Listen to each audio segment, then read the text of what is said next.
Hello बच्चों, स्वागत है आपका कार्बन अकेडमी के यूट्यूब चैनल पर। कैसे हो आप सब? आज हम देखेंगे क्लास 12th का थर्ड चैप्टर रासायनिक बलगतिकी। इससे पहले दो चैप्टर हमने देख लिए हैं। अब देखेंगे थर्ड चैप्टर। तो रासायनिक बलगतिकी क्या होती है? Chemical kinetics. देखो, रासायनिक बलगतिकी रसायन विज्ञान की वह शाखा जिसमें अभिक्रिया के वेग, क्रियाविधि को प्रभावित करने वाले कारकों का अध्ययन किया जाता है, रासायनिक बलगतिकी कहलाती है। यानी रसायन विज्ञान की वह शाखा जिसमें किसी भी अभिक्रिया के वेग को, अभिक्रिया की क्रियाविधि को और क्रियाविधि को प्रभावित करने वाले जितने भी कारक हैं उनका अपन अध्ययन करते हैं, उसको भी रासायनिक बलगतिकी कहते हैं। वेग के आधार पर अभिक्रियाएं तीन प्रकार की होती हैं। और कौन कौन सी होती हैं? फर्स्ट है तीव्र अभिक्रियाएं या तात्कालिक अभिक्रियाएं। वह अभिक्रिया जो कुछ सेकंड में ही संपन्न हो जाती है तीव्र अभिक्रिया कहलाती है। यानी ऐसी अभिक्रियाएं जो कुछ सेकंड्स में ही कंप्लीट हो जाती है उनको तीव्र अभिक्रिया बोलते हैं।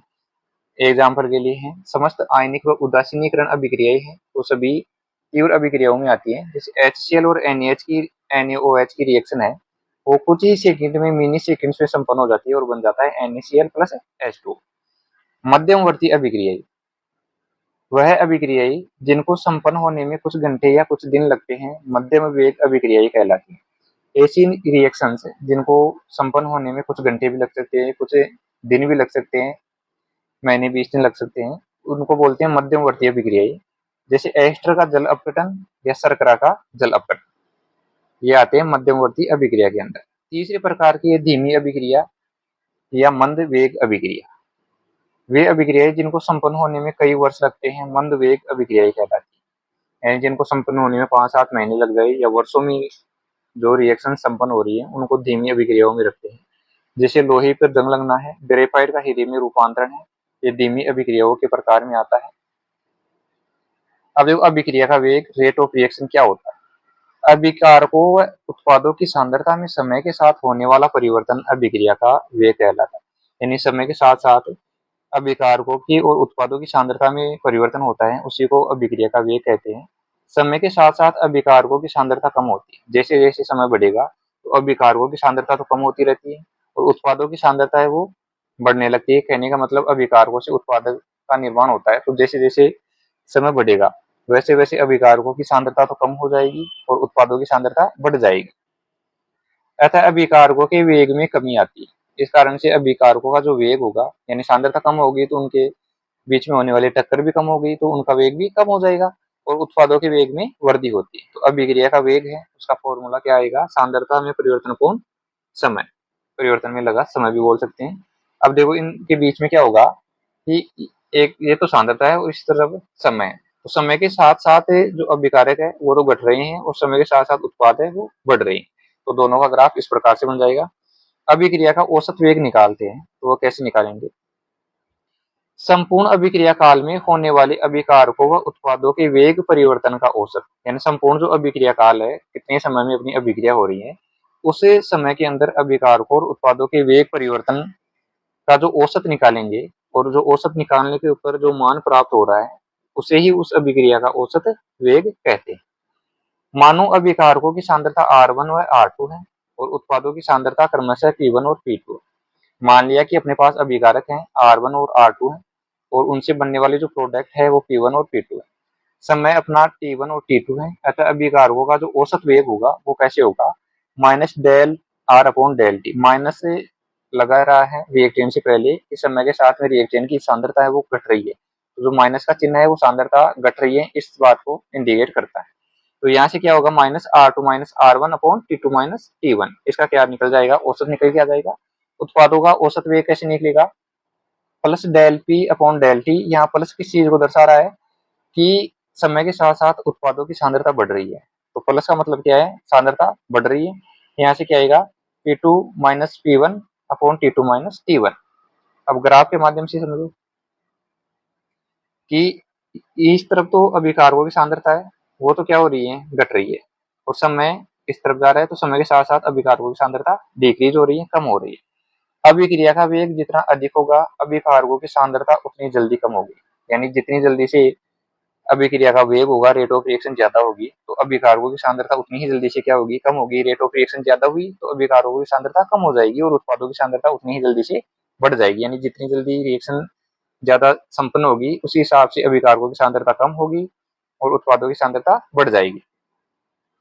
अब देखो प्रारंभिक वेग क्या होता है कि समय t बराबर 0 पर अभिक्रिया का वेग प्रारंभिक वेग कहलाता है। यानी अपने पास t बराबर 0 समय है, उसे t बराबर 0 पर किसी अभिक्रिया का वेग निकालना है, तो उस वेग को क्या बोलते हैं? प्रारंभिक वेग बोलते हैं। तात्क्षणिक वेग क्या होगा? किसी निश्चित समय पे किसी अभिक्रिया का वेग निकालना ही तात्क्षणिक वेग कहलाता है। परिभाषा क्या होगी? किसी अभिक्रिया में निश्चित क्षण पर वास्तविक वेग को उस क्षण का तात्क्षणिक वेग कहते हैं।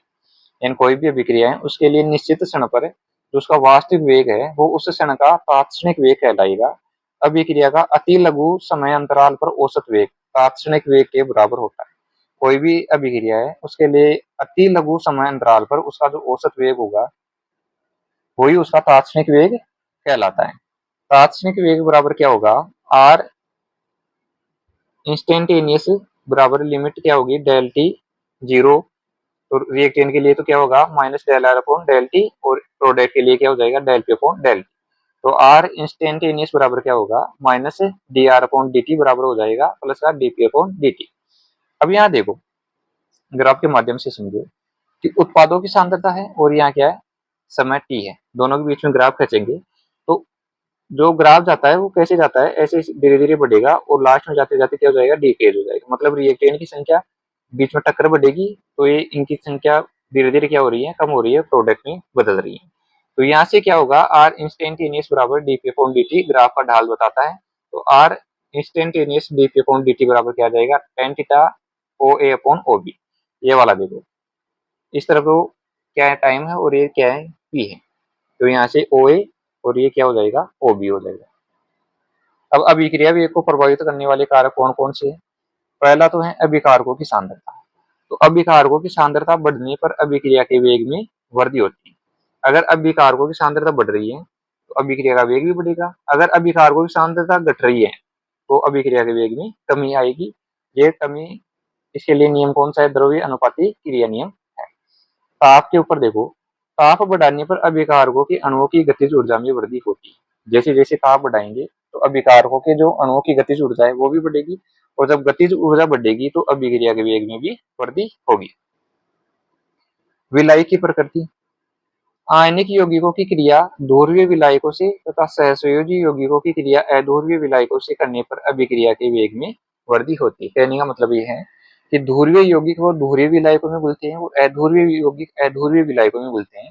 तो जितने भी आयनिक टाइप के यौगिक हैं वो ध्रुवीय विलायकों में अच्छी तरह से घुलेंगे, और सहसंयोजी प्रकार के यौगिक हैं वो अध्रुवीय विलायकों में आसानी से घुलेंगे। तो इस प्रकार के विलायकों में जब इनको घोलेंगे तो अभिक्रिया के वेग में वृद्धि हो जाती है।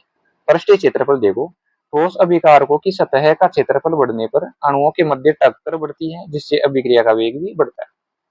ठोस अभिकारक है उसकी सतह का अगर क्षेत्रफल बढ़ रहा है तो अणुओं के मध्य होने वाली जो टक्कर है उससे टक्कर को होने के लिए पर्याप्त मात्रा में सफिशियंट एरिया मिल जाता है, पर्याप्त मात्रा में क्षेत्रफल मिल जाएगा, तो उसके चक्कर में क्या होगा? अभिक्रिया का वेग बढ़ जाएगा।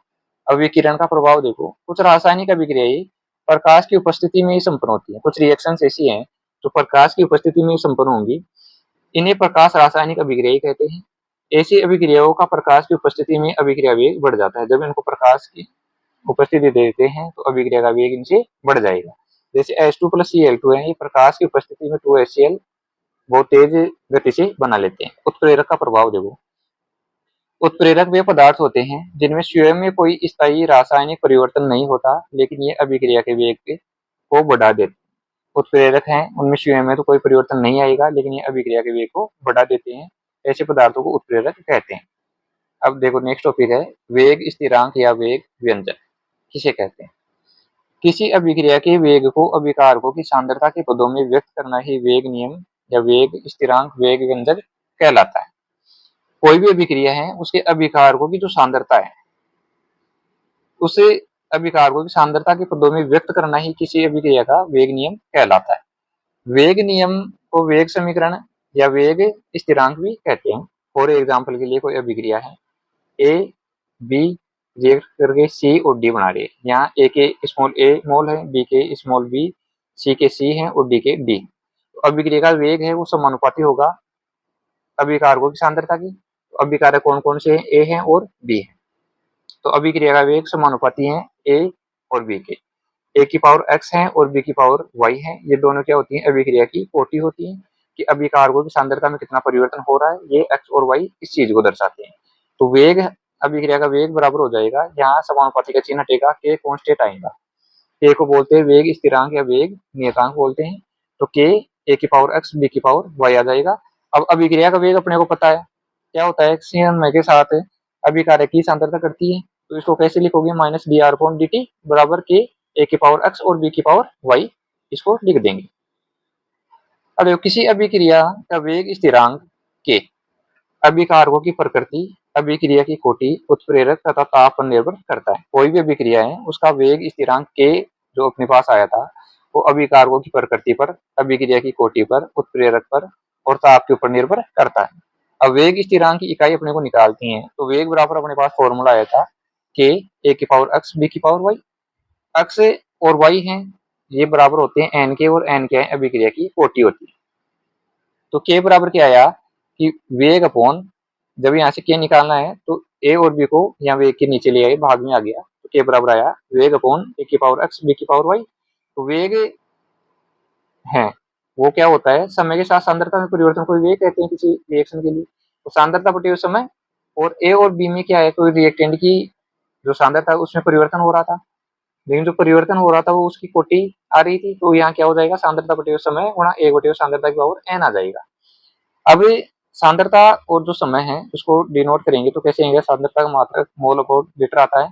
तो क्या होगा, के का मात्रक आ जाएगा मोल लीटर इनवर्स बटे हुए एस, यहाँ सेकंड को डिनोट कर रहा है, और यहाँ से क्या आएगा, एक अपॉन मोल लीटर इनवर्स की पावर एन आ जाएगा। जब इसको ऊपर ले जाएंगे तो क्या बनेगा, के का मात्रक हो जाएगा मोल लीटर इनवर्स एक माइनस एन और गुणा सेकंड इनवर्स आ जाएगा। अब यहाँ से मेरे को शून्य कोटि अभिक्रिया, प्रथम कोटि अभिक्रिया और द्वितीय कोटि अभिक्रिया के लिए के का मान निकालना है। तो शून्य कोटि अभिक्रिया के लिए जो कोटि की मान है वो 0 आता है। जब यहाँ एन का मान 0 पुट करेंगे तो के का मात्रक क्या आएगा, मोल लीटर इनवर्स सेकंड इनवर्स आएगा। प्रथम कोटि अभिक्रिया के लिए एन की वैल्यू 1 आती है, तो उपरोक्त समीकरण में यहाँ एन की जगह 1 रखेंगे तो अपने पास के का मात्रक सेकंड इनवर्स आ जाएगा। द्वितीय कोटि अभिक्रिया के लिए एन की वैल्यू 2 पुट करेंगे तो के का मात्रक क्या आएगा, mole inverse litre second inverse आ जाएगा। अब अभिक्रिया के वेग को व्यक्त करना, कोई अभिक्रिया है उसके वेग को किस प्रकार से व्यक्त कर सकते हैं। देखो, किसी अभिक्रिया के वेग को लिखते समय व्यंजक की रस समीकरण मिति गुणांक से भाग लगाते हैं। कोई भी अभिक्रिया का वेग है उसको लिखते समय उस व्यंजक को में रस समीकरण मिति गुणांक है उससे उसका भाग देते हैं। रस समीकरण मिति का मतलब क्या है कि अपने किसी भी रिएक्शन को संतुलित करने के लिए जो अंक लगाते हैं, जैसे ए है, इसके पहले ए लगा हुआ है, बी के पहले स्मॉल बी है, सी के पहले ये सी है, डी के पहले डी है, तो ये इस रिएक्शन की क्या है, रस समीकरण मिति गुणांक है। इनका अपने को इसमें भाग देना है। तो अभिक्रिया का वेग क्या आ जाएगा, माइनस 1/8। इसमें भाग किसका दिए, 1/a का दे दिए, तो डी अपॉन डी टी बराबर minus 1/b d B upon d T. या माइनस किसको दर्शा रहा है कि अभिकारक की सांद्रता समय के साथ में घट रही है, बराबर हो जाएगा 1/c। यहाँ प्लस आ रहा है दोनों तरफ, तो क्या हुआ, इसका मतलब उत्पाद की सांद्रता समय के साथ बढ़ रही है। तो 1/c d c upon d T और 1/d d d upon d d d t आ गया। अब एग्जाम्पल 2 क्या दे रखा है, 2NO2 कन्वर्ट हो रहा है 2NO प्लस O2 के अंदर। तो अभिक्रिया का वेग क्या आएगा अपने पास, यहाँ 2 का भाग लग जाएगा तो minus 1/2 DNO2 upon d T बराबर हो जाएगा प्लस का 1/2 DNO अपॉन डी टी, और यहाँ क्या होगा प्लस का D upon d T O2 आ जाएगा। अब अभिक्रिया वेग का मात्रक है वो क्या होता है, सांद्रता बटे समय का मात्रक, मोल लीटर इनवर्स अपॉन सेकंड। तो क्या आ जाएगा, मोल लीटर इनवर्स सेकंड इनवर्स अभिक्रिया वेग का मात्रक आ जाएगा। ये अपने को याद रखना है। अब एक क्वेश्चन देखो क्या है इसके ऊपर, 4NH3 प्लस 5O2 रिएक्ट करके बना रहे हैं 4NO प्लस 6H2O के लिए किसी क्षण पर NO के निर्माण की दर दे रखी है 3.6 गुना 10 की पावर माइनस 3 मोल लीटर इनवर्स साइमन इनवर्स।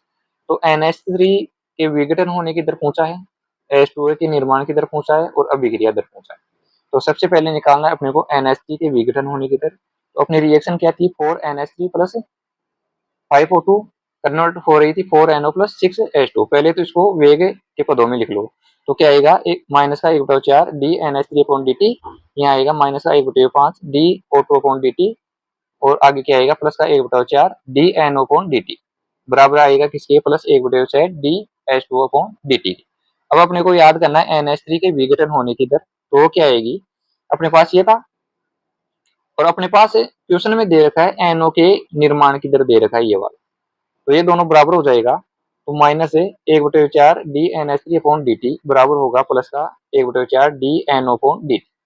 अब यहाँ जो NO है उसकी वैल्यू दे रखी है अपने को क्वेश्चन में, तो वो पुट कर देंगे, तो यहाँ से क्या आएगा, अब इस 4 को इधर ले जाए, तो d N H three upon d T बराबर आ जाएगा 4/4 गुणा 3.6 गुणा 10 की पावर -3, यहाँ से 4 से 4 कैंसिल आउट हो गया, तो 3.6 गुणा 10 की पावर -3 मोल लीटर इनवर्स सेकेंड इनवर्स इसका आंसर आ गया। अब H2O के निर्माण की दर पूछा है, तो क्या थी, 1/6 d H two O upon d T बराबर 1/4 d N O upon d T, ये दे रखा था। यहाँ से 6 को यहाँ ऊपर ले जाएंगे, तो d H two O upon d T बराबर आ जाएगा 6/4 गुणा 3.6 गुणा 10 की पावर -3, यहाँ से जब इसको सोल्व करेंगे तो अपने पास आंसर आएगा 5.4 गुणा 10 की पावर -3 मोल लीटर इनवर्स सेकेंड इनवर्स। और जो अभिक्रिया की दर है वो क्या आएगी, 1/4 d N O upon d T बराबर क्या आ जाएगा, 1/4 गुणा 3.6 गुणा 10 की पावर -3 बराबर आएगा 0.9 गुणा 10 की पावर -3 मोल लीटर इनवर्स सेकेंड इनवर्स अभिक्रिया की दर आ जाएगी।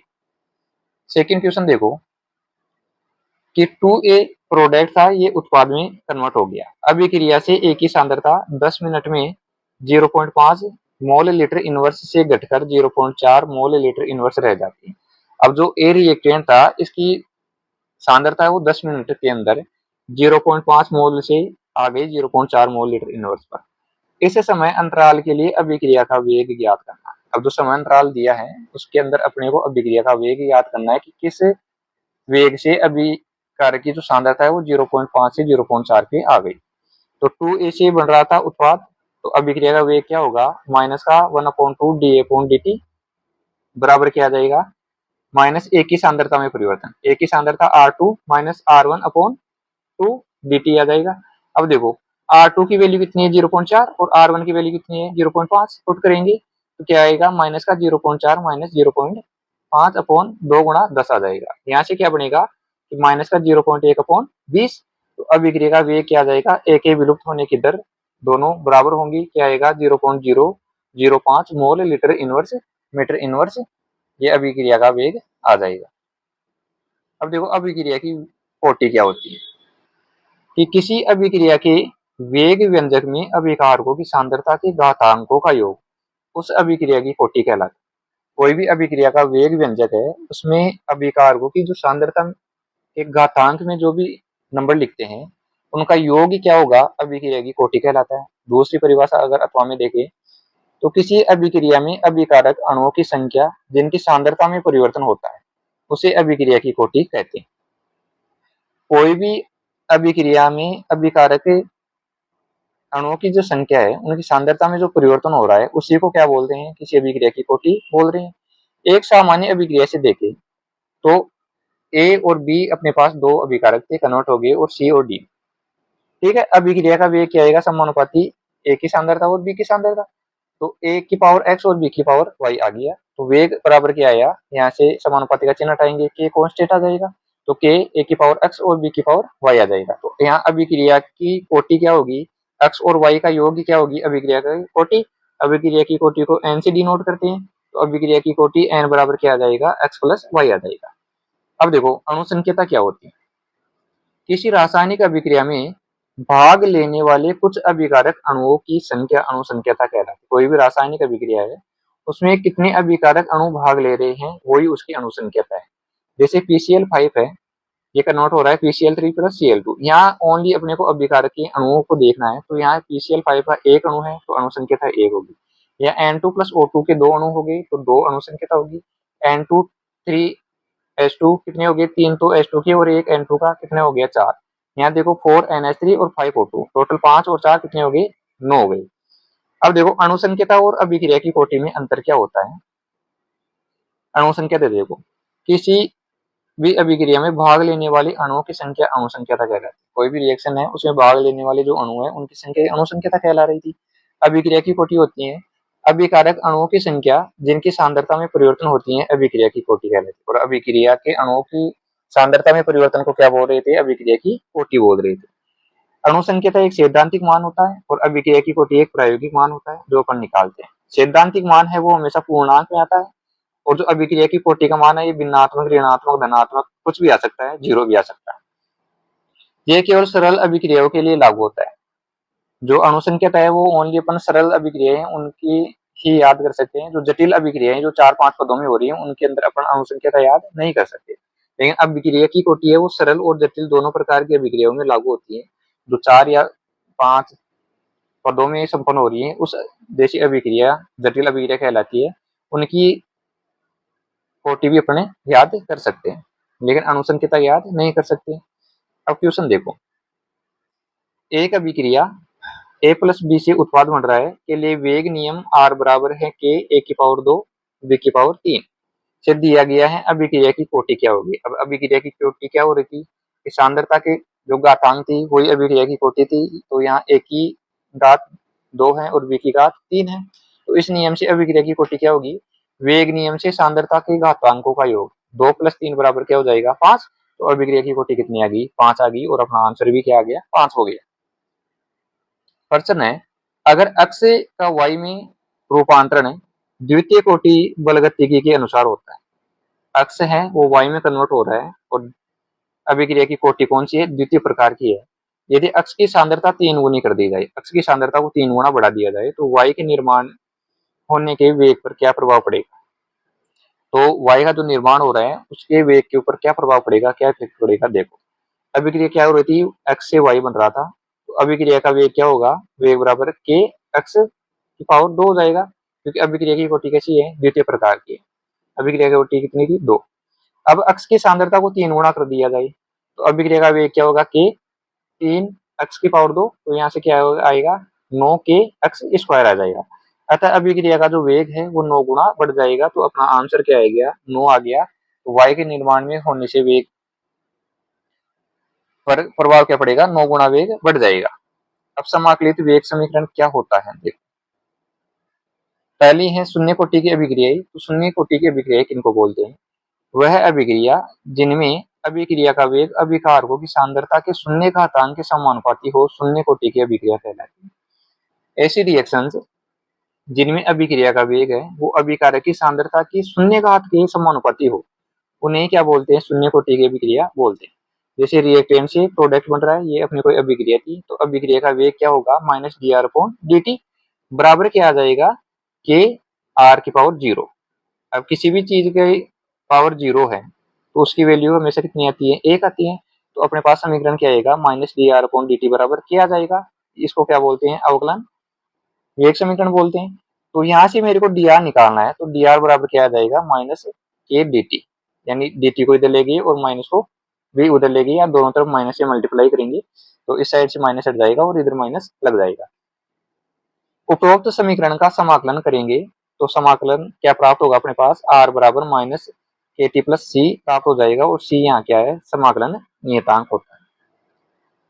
अब देखो यदि t बराबर 0 हो तो r बराबर r0 अभिकारक की प्रारंभिक सांद्रता। अगर अपने पास समय 0 दे रखा है और r बराबर r0 लेना है, r0 हमेशा होती है अभिकारक की प्रारंभिक सांद्रता। तो क्या बनेगा अपने पास r0 बराबर आ जाएगा -k × 0 + c। तो c बराबर अपने पास क्या, ये दोनों क्या हो जाएंगे 0 तो c बराबर आ गया r0। अब c का मान समीकरण 1 में रख देगा तो अपने पास नया समीकरण क्या बनेगा r बराबर -kt + r0। इसको दे दे इक्वेशन नंबर 2। तो r - r0 जब इस r0 को इधर लाऊंगा तो r - r0 बराबर -kt आ जाएगा। अब अगर मैं यहाँ से इस माइनस के चिन्ह को हटाऊंगा तो यहाँ माइनस लग जाएगा। अब इस माइनस वाले r को बाद में लिख रहा हूँ और यहाँ वाला प्लस हो जाएगा तो r0 को पहले लिख दिए तो r0 - r बराबर क्या आ गया kt आ गया। अब मेरे को ओनली यहाँ से k निकालना है तो k बराबर क्या आएगा r0 - r/t। ये क्या होता है प्रथम कोटि अभिक्रिया है उसके लिए वेग नियतांक k का मान क्या होता है k बराबर r0 - r/t होता है। यह शून्य कोटि अभिक्रिया का समीकरण वेग समीकरण कहलाता है। अब इसका आलेखी निरूपण देके ग्राफ के रूप में इसको कैसे रिप्रेजेंट कर सकते हैं। तो समीकरण क्या आया था, r बराबर minus K T plus are naught आया। समीकरण y बराबर एम एक्स प्लस सी के समान है। इस ग्राफ का ढाल क्या आएगा, माइनस के आएगा ये वाला। अब अपने ग्राफ किस किस के बीच में खींच रहे हैं, अभिकारक की सांद्रता आर नोट के अंदर और समय टी के अंदर खींच रहे हैं। तो जो रिएक्टेंट है उनकी सांद्रता अभिकारक की सांद्रता समय के साथ में घटती है। तो यहाँ ढाल क्या प्राप्त होगा अपने को, माइनस का के प्राप्त होगा। अंतःखंड क्या होगा, यहाँ आर नोट प्राप्त होगा और ये क्या है, आर है। प्रारंभिक सांद्रता के बराबर होगा अंतःखंड सी बराबर। अब देखो प्रथम कोटि अभिक्रिया के लिए समाकलित वेग समीकरण है, वो क्या होता है, वह अभिक्रिया जिसमें अभिक्रिया का वेग अभिकारकों की सांद्रता के प्रथम घातांक के समानुपाती हो प्रथम कोटि अभिक्रिया कहलाती है। यानी ऐसी रिएक्शन से जिनमें अभिक्रिया का वेग अभिकारक की सांद्रता के प्रथम घात के बराबर हो जाए या उसके समानुपाती हो जाए, तो उसे क्या बोलते हैं, प्रथम कोटि अभिक्रिया कहते हैं। तो अभिक्रिया का वेग समानुपाती होगा आर बेस आर वन के। अब देखो अभिक्रिया का वेग यहाँ से समानुपाती का चिन्ह हटाएंगे तो के आर वन आ जाएगा। अब किसी भी चीज की अगर घात एक है तो वही आएगा उसका आंसर। तो यहाँ से क्या बनेगा, minus d R upon d T बराबर के आर आ जाएगा। अब यहाँ से माइनस हटाएंगे तो इधर माइनस लग जाएगा, तो डी आर अपॉन आर बराबर माइनस के डी टी, आर को इधर ले आए और डी टी को इधर ले गए। यह प्रथम कोटि अभिक्रिया का अवकलन समीकरण है। अब देखो जो उपरोक्त समीकरण प्राप्त हुआ था उसका अपन को समाकलन करेंगे, तो समाकलन करें तो समाकलन डी आर अपॉन आर बराबर माइनस समाकलन के डी टी आ गया। तो यहाँ से अब इसको सोल्व करेंगे तो क्या आएगा, एल एन आर बराबर आ जाएगा माइनस के टी प्लस सी। यहाँ क्या है, सी समाकलन नियतांक है, इसको समीकरण 2 दे दिए। अगर t बराबर 0 हो तो r की वैल्यू क्या आएगी, आर नोट, प्रारंभिक सांद्रता आर नोट। तो एल एन समीकरण बन जाएगा अपना एल एन आर नोट बराबर के गुणा 0 प्लस सी। तो ये वाली 0 होगी पूरी वैल्यू, तो सी बराबर क्या आया, एल एन आर नोट, समीकरण 3 आ गया। अब समीकरण 3 का मान समीकरण 2 में रखेंगे तो अपने पास क्या आएगा, एल एन आर बराबर minus K T plus L N R naught, इसको समीकरण 4 दे दिए। अब जो एल एन आर नोट है यहाँ प्लस का है, इसको इस तरफ लाएंगे तो माइनस का हो जाएगा। तो क्या बनेगा, L N R minus L N R naught minus K T बन गया। अब देखो अगर अपने पास log m minus log n है तो ये बराबर होता है log m अपॉन n के बराबर होता है। तो यहाँ अपने पास m और n की जगह क्या है, r और r नोट है। तो यहाँ समीकरण क्या बनेगा, L N R naught upon are बराबर माइनस के टी आ जाएगा। अगर यहाँ से माइनस का चिन्ह हटाएंगे तो ये वाली क्या हो जाएगा, l N R naught upon are बराबर के टी। तो के बराबर क्या आएगा, one upon t l N R naught upon r आ जाएगा। टी को अपन इस तरफ भेज रहे हैं। तो के बराबर अगर यहाँ से एल एन को उठाएंगे तो एल एन बराबर होता है 2.303 log 10 होता है। ये वाली वैल्यू यहाँ पुट करेंगे तो के बराबर आएगा 2.303 T log 10 R naught upon R. ये कौन सा आ गया अपना, समीकरण नंबर 3 आ गया। अब देखो यदि अभिकारक की प्रारंभिक सांद्रता ए नोट बराबर ए मोल पर लीटर हो और टी समय पर सांद्रता आर बराबर ए माइनस एक्स मोल पर लीटर हो, यानी आर नोट की जगह ए पुट करना है और आर की जगह ए माइनस एक्स पुट करना है, तो अपने पास नया समीकरण बनेगा के बराबर 2.303 अपॉन टी log 10 ए अपॉन ए एक्स। ये वाली इक्वेशन आ जाएगी। अब आरेख ही निरूपण देखो, समीकरण क्या आया था, समीकरण 4 बराबर आया था एल एन आर बराबर minus K T plus L N R naught आया था। अब यहाँ क्या करना है कि एल एन आर और टी के बीच में ग्राफ खींचेंगे, तो जो इसका अंतखंड है वो तो आएगा एल एन आर नोट और इसका ढाल आएगा माइनस के आएगा, और जो रिएक्शन है वो ऐसे उल्टी प्राप्त होगी। अब देखो समीकरण 5 से अगर ग्राफ खींचे तो क्या आएगा, के बराबर क्या आया था 2.303 upon T log 10 R naught upon R आया था। यहाँ ग्राफ खींचे लोग आर नोट अपॉन आर के बीच में और समय के बीच में, तो रिएक्शन हमें एक सरल रेखा के रूप में प्राप्त होगी और उसका ढाल क्या आएगा, के अपॉन 2.303 आ जाएगा। अब देखो अर्ध आयुकाल क्या होता है, किसी भी चीज का अपन को अर्ध आयुकाल निकालना है तो किस प्रकार याद करेंगे, किस प्रकार से निकालेंगे। देखो किसी अभिक्रिया में अभिकारकों की प्रारंभिक सांद्रता के आधा होने में लगने वाला समय उस अभिक्रिया का अर्ध आयुकाल कहलाता है। कोई भी अभिक्रिया है उसमें अभिकारकों की जो प्रारंभिक सांद्रता है उसका आधा होने में जितना समय लगता है वही उस अभिक्रिया का अर्धायुकाल कहलाता है। इसे टी हाफ से भी प्रदर्शित करते हैं। यदि टी बराबर टी हाफ हो तो आर बराबर है वो आर नोट अपॉन टू आ जाएगा, प्रारंभिक सांद्रता का आधा हो जाएगा। अगर शून्य कोटि अभिक्रिया के लिए अर्धायुकाल याद करना है तो अपने पास शून्य कोटि अभिक्रिया का फॉर्मूला प्राप्त हुआ था के बराबर R naught minus R upon T. तो समय टी बराबर तो टी हाफ लेना है और आर बराबर आर नोट अपॉन टू लेना है। तो अब ये वाले जो दोनों मान है वो इसमें पुट करेंगे तो क्या आएगा, के बराबर R naught minus R naught upon two upon T half आएगा। अब यहाँ तो क्या है, आर नोट पूरा है और ये क्या है, आर नोट आधा है। जब ये पूरे में से आधा जाएगा तो क्या बचेगा, आर नोट अपॉन टू। ये टू वाला है वो क्या जाएगा, नीचे चला जाएगा टू। तो टी हाफ बराबर क्या आएगा, आर नोट अपॉन टू क्या आ जाएगा, जहां आर नोट बराबर तो क्या है, ए है। तो टी हाफ बराबर क्या आएगा, ए अपॉन टू क्या आ जाएगा। तो टी हाफ डायरेक्टली प्रोपोर्शनल है ए के। तो शून्य कोटि अभिक्रिया का अर्ध आयुकाल प्रारंभिक सांद्रता के समानुपाती होता है। अगर टी हाफ में और ए के अंदर ग्राफ रखेंगे तो ये सीधी ग्राफ अपने को प्राप्त होगी। एग्जाम्पल है शून्य कोटि अभिक्रिया के लिए N2O कन्वर्ट हो रहा है N2 प्लस हाफ O2 में, 2NH3 कन्वर्ट हो रहा है N2 प्लस 3H2 के अंदर। अब देखो प्रथम कोटि अभिक्रिया का अर्धायुकाल क्या है। प्रथम कोटि अभिक्रिया के लिए वेग स्थिरांक अपने पास क्या आया था, के बराबर 2.303 अपॉन टी आया था, log 10 R naught upon R. अपने को क्या करना है, टी बराबर टी हाफ रखना है और आर बराबर आर नोट अपॉन टू रखना है। जब इसकी वैल्यू ऊपर वाले समीकरण में पुट करेंगे तो के बराबर क्या आएगा, 2.303 टी हाफ लोग आर नोट अपॉन टू आ जाएगा। अब क्या होगा, आर नोट से आर नोट कैंसिल हो गया और टू ऊपर चला जाएगा तो 2.303 टी हाफ लोग टू आएगा। जो लोग टू है उसका मान होता है 0.3010। तो के बराबर लोग टू का मान पुट करेंगे तो के बराबर आ जाएगा 2.303 टी हाफ गुणा 0.3010 आ जाएगा। अब टी हाफ बराबर क्या आएगा, जब इसको सोल्व करेंगे ना इन दोनों को गुणा करके तो अपने पास आएगा 0.693। अपने को टी हाफ याद करना है तो टी हाफ को इधर ले जाएंगे और के को इधर ले आएंगे तो टी हाफ बराबर हो जाएगा 0.693 अपॉन के।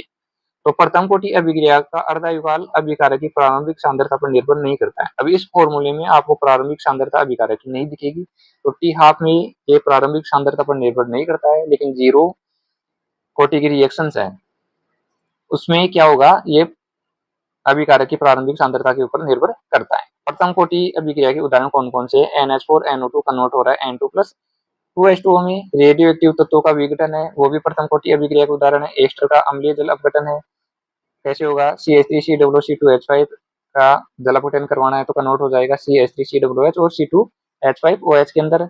शर्करा का प्रतिपन है वो भी प्रथम कोटि अभिक्रिया का उदाहरण है। प्रतिपन कैसे होगा, C12H22O11 प्लस H2O से रिएक्शन करेगा, क्या बनेगा C6H12O6 और C6H12O6। 2N2O5 है, इसका विघटन हो रहा है 4NO2 प्लस O2 के अंदर। अब एक क्वेश्चन है कि एक प्रथम कोटि की अभिक्रिया का वेग स्थिरांक 1.15 गुणा 10⁻³ सेकंड इनवर्स है। इस अभिक्रिया में अभिकारक की 5 ग्राम मात्रा को घटाकर 3 ग्राम होने में कितना समय लगेगा। वेग स्थिरांक दे रखा है अपने पास 1.15 गुणा 10⁻³ सेकंड इनवर्स। अभिकारक की प्रारंभिक सांद्रता 5 ग्राम दे रखी है और टी समय पर सांद्रता है वो 3 ग्राम दे रखी है। आर नोट का मान 5 ग्राम है और आर का मान 3 ग्राम है। अब जो प्रथम कोटि अभिक्रिया था उसके लिए अपने पास क्वेश्चन तो क्या था, वो के बराबर वेग नियतांक बराबर क्या आया था, 2.303 T log R naught upon are बराबर क्या आया था। अपने को टी निकालना है तो टी बराबर क्या आएगा, 2.303 K log R naught upon R. अब इन सब की वैल्यू पुट करेंगे तो टी बराबर क्या आएगा, 2.303 K log R naught upon R. तो 2.303 के की वैल्यू कितनी थी, 1.15 गुणा 10⁻³ log 5/3 हो जाएगा। इसको सोल्व करेंगे तो 2 गुणा 10⁻³ यहाँ से क्या होगा, जब ये ऊपर जाएगा तो घट जाएगा, log 5 माइनस log 3 आ जाएगा। तो टी बराबर क्या आएगा, 2 गुणा 10⁻³ log 5 की वैल्यू होती है 0.6990 और इसकी वैल्यू होती है 0.4771। तो इसको जब सोल्व करेंगे तो 2 गुणा 10⁻³ गुणा 0.2219 आएगा। जब इसको सोल्व कर लेंगे तो टी बराबर आ जाएगा अपने पास 443.8 लगभग 444 सेकंड के आसपास आ जाएगा। नेक्स्ट क्वेश्चन है कि SO2Cl2 को अपनी प्रारंभिक मात्रा से आधी मात्रा में वियोजित होने में 60 मिनट का समय लगता है। SO2 Cl2 है, इसको अपनी जो प्रारंभिक सांद्रता से उससे आधी सांद्रता में कन्वर्ट होने में, वियोजित होने में 60 मिनट का समय लग रहा है। यदि अभिक्रिया प्रथम कोटि की हो तो वेग स्थिरांक की गणना करना है। अब अभिक्रिया की कोटि प्रथम कोटि दे रखा है और पूछा क्या है, वेग स्थिरांक पूछा है। तो अर्धायुकाल टी हाफ बराबर कितना दे रखा है, 60 मिनट दे रखा है। इसको सेकंड में कन्वर्ट करेंगे तो 60 गुणा 60 3600 सेकंड अपने पास आ जाएगी। अब प्रथम कोटि अभिक्रिया का अर्धायुकाल टी हाफ बराबर अपने पास आया था 0.693 अपॉन के की वैल्यू अपने को याद करनी है। तो क्या होगा, के बराबर 0.693 अपॉन टी हाफ। तो टी हाफ की वैल्यू 3600 सेकंड निकालिए, तो इसका भाग देना है 0.693 में भाग दे देंगे 3600 का, तो अपने पास क्या आ जाएगी, के की वैल्यू 1.925 गुना 10⁻⁴ सेकंड इनवर्स। अब नेक्स्ट टॉपिक है छद्म कोटि की अभिक्रिया, जो देखेंगे अपन पार्ट सेकंड के अंदर। धन्यवाद दोस्तों, जय श्री राम, सीताराम।